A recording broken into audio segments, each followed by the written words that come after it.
बहुत समय पहले समुद्र देव के आशीर्वाद से बना एक विशाल समुद्र था। उसका नाम था अनंत सागर। कहते हैं कि उसकी लहरों में रहस्य छिपे थे और उसकी गहराइयों में अनगिनत कहानियां सांस लेती थीं। उस समुद्र के किनारे एक छोटा सा गांव था, नीलपुर। गांव के लोग समुद्र से प्रेम भी करते थे और उससे डरते भी थे। हर सुबह सूरज की पहली किरण जब पानी पर पड़ती तो समुद्र सोने जैसा चमक उठता, लेकिन रात होते ही उसकी लहरें गहरे नीले अंधकार में बदल जाती।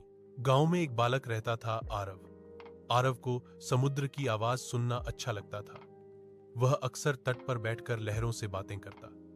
एक दिन उसने लहरों में से आती हुई एक मधुर पुकार सुनी। वह आवाज किसी सहायता की थी।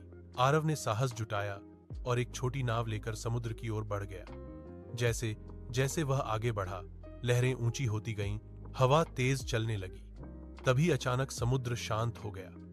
पानी के बीचों बीच एक चमकता हुआ शंख दिखाई दिया। जैसे ही आरव ने शंख को छुआ, समुद्र की गहराइयों से एक दिव्य प्रकाश उठा। समुद्र देव प्रकट हुए। उन्होंने कहा, यह समुद्र केवल पानी का नहीं, विश्वास और साहस का भी है।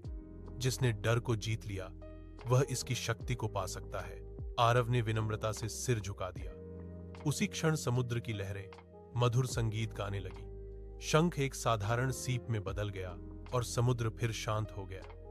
आरव गांव लौटा, लेकिन अब वह पहले जैसा बालक नहीं था।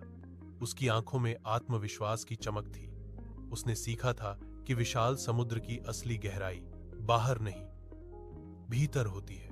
और तब से नीलपुर के लोग समुद्र को केवल डर की नजर से नहीं, बल्कि सम्मान और विश्वास की नजर से देखने लगे। सीख: जीवन भी एक विशाल समुद्र की तरह है, गहरा, रहस्यमय और कभी कभी डराव।